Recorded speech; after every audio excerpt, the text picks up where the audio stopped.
Marlène et Jean-Claude sommes très heureux de te présenter une émission très spéciale afin de comprendre les faits d'actualité. Merci pour ta fidélité. Merci de nous recevoir encore afin qu'ensemble nous puissions comprendre la stratégie de l'ennemi de nos âmes. Notre thème du jour est Saül jura. Nous avons deux références bibliques. 1 Samuel 28, verset 10 et Exode 20, verset 7. 1 Samuel 28, verset 10 et Exode 20, verset 7. Avant d'aborder ce thème, prions. Notre Seigneur et notre Dieu, nous voici encore en ta présence. Nous ne sommes pas comme celles et ceux qui prient et n'ont pas de retour parce que nous remplissons les conditions. Alors que nous nous apprêtons à ouvrir le Saint-Livre, merci Saint-Esprit de nous conduire dans toute la vérité. Merci de nous montrer les ruses et les pièges de l'ennemi, nous t'en prions. Au nom de Jésus et pour ta gloire éternelle. Amen. Rappelle-toi. Des gens diront, mais ce n'est que détail. Parce qu'il a laissé la vie au roi Agag et puis pris quelques bêtes, pour ça Dieu l'a rejeté. Ok, tu vas voir ton médecin, tu es souffrant, d'accord? Tu es enrhumé, il te donne des comprimés, un sirop et des suppositoires. Ce que je n'aime pas. Une fois que tu as l'ordonnance, tu te rends à la pharmacie, tu récupères les médicaments et que fais-tu?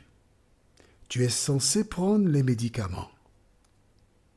Et si tu suis la posologie, en principe, tu devrais retrouver la santé. On est d'accord? Sauf que tu décides, au lieu de mettre le suppositoire là où tu sais, tu décides d'avaler le suppositoire et cherches à faire pénétrer là où devait passer le suppositoire.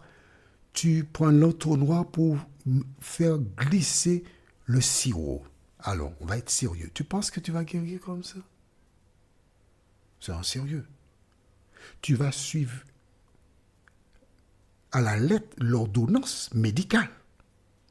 Mais quand il s'agit de l'ordonnance divine, tu t'octroies le droit de changer la méthodologie donnée par le Créateur des cieux et de la terre.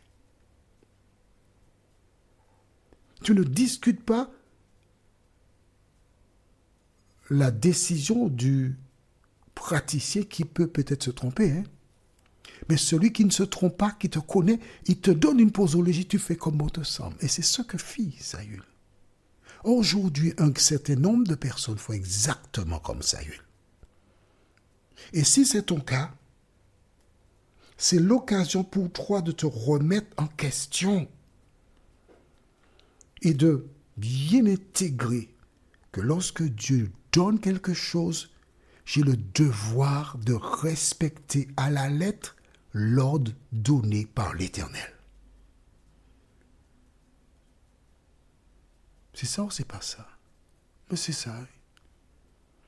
Et voici, à partir de ce moment, Saül a commencé à dégringoler. Cet homme qui fit mettre à mort ceux qui évoquaient les morts, il a été chez une dame pour demander « Fais monter le mort que je te dirai ». Et il a fait exactement comme le chien qui est retourné manger ce qu'il avait vomi. Mais il ira de plus en plus loin. Prenons la Bible, au livre de 1 Samuel 28, verset 10. Pour mieux comprendre, nous allons lire le verset 9, puis le verset 10. Tu es d'accord? Bien. Mais si, tu es d'accord. Tu as intérêt à être d'accord parce que je vais lire le verset 9, que tu sois d'accord ou pas. Alors, verset 9. C'est bon? On y va. La femme lui répondit, voici, tu sais ce que Saül a fait, comment il a retranché du pays ceux qui évoquent les morts et ceux qui prédisent l'avenir. Pourquoi donc tends-tu un piège à ma vie pour me faire mourir? Saül lui jura par l'Éternel en disant, l'Éternel est vivant. Il ne t'arrivera point de mal pour cela. Est-ce que tu vois comment le diable t'emmène? Il t'emmène tellement bas que tu deviens ababa. Le Saül qui, quelques mois ou années plus tôt, fit mettre à mort les personnes qui évoquaient les morts, qui prédisaient l'avenir, etc. Le même homme, quelque temps plus tard, avec des expériences, il fait quoi? Il jura par le nom de l'Éternel qu'on ne lui fera aucun mal pour cela. Il annule le commandement de Dieu. Il s'octroie le pouvoir de faire le contraire de ce que l'Éternel a donné. Je te pose une question. Qui peut proposer de faire le contraire de ce que Dieu a donné? Dis-moi. Je te donne 2 secondes pour trouver la réponse. Tu as trouvé? Rappelle-toi. Dans le jardin d'Éden, le diable sous la forme de serpent est venu et a dit à Ève, mais non, au contraire, si tu manges, tu seras comme Dieu lui-même, connaissant le bien et le mal. Mais non, il ne faut pas écouter ça, c'est une blague. Il a osé déclarer que Dieu est un menteur. Et Ève a écouté, elle a adhéré, elle a mangé le fruit. Maintenant voici Saül, qui sous la direction du diable dit à cette femme, il ne t'arrivera aucun malheur, et je te le jure au nom de l'Éternel. Alors, il a rejeté la parole de l'Éternel. Deuxièmement, il a été vers une femme qui évoque les morts. Tu vois comment il descend? Et troisièmement, que dit-il? Je relis pour toi, pour que tu n'oublies pas, et pour que tu n'aies pas à faire comme lui. Verset 10. Saül lui jura par l'Éternel en disant, l'Éternel est vivant. Il ne t'arrivera point de mal pour cela. Alors que, tu te rappelles, on a lu ça, mais si dans Deutéronome 18, 9 à 14, où Dieu avait clairement indiqué que toi, les nations peuvent le faire, parce qu'elles n'ont pas moi, Dieu, comme créateur. Elles adorent le diable. Mais toi, tu ne peux pas. Non seulement il a été, mais maintenant il prend le nom de Dieu en disant, l'Éternel est vivant, il ne t'arrivera rien pour cela. Nous sommes là au livre de 1 Samuel chapitre 28.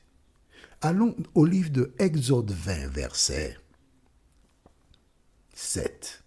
Le livre d'Exode, c'est le 2e livre de la Bible, d'accord? Et que dit la parole de l'Éternel dans Exode 20, verset 7? J'aime beaucoup cette version qui, elle diffère, mais elle a de belles tournures. Tu n'utiliseras pas le nom de l'Éternel, ton Dieu, à la légère, car l'Éternel ne laissera pas impuni celui qui utilisera son nom à la légère. C'est exactement ce que fit Saül. Prendre le nom de l'Éternel à la légère, en disant à cette femme, il ne t'arrivera rien au nom de l'Éternel. Pourquoi est-il arrivé si bas? Parce qu'il a rejeté la parole de l'Éternel. Et sa chute a été progressive. Toi qui m'écoutes, soit tu te tournes totalement vers Dieu, ou tu te laisses aveugler par Satan. Prions. Notre Seigneur et notre Dieu, merci pour la parole. Merci de nous montrer comment un homme ou une femme, à partir du moment où l'on se détourne de la parole, c'est une chute vertigineuse. Mais pour toutes celles et ceux qui croient en toi, Seigneur, tu as prévu un parachute. Tu as prévu le Sauveur du monde pour nous arrêter dans cette chute et nous mettre en sécurité. Merci de continuer de nous visiter et que le Saint-Esprit nous aide à grandir en toi, nous t'en prions. Au nom de Jésus, pour ta gloire éternelle. Amen. Que l'Éternel continue de te faire du bien et il me tarde de te retrouver. Nous sommes parvenus au terme de notre réflexion. Si d'aventure tu as une question, il te suffit d'envoyer un message par le biais de WhatsApp au numéro suivant, plus 596 696 88 93 93. Et alors Jean-Claude, moi, je me ferai un réel plaisir de répondre à ta question.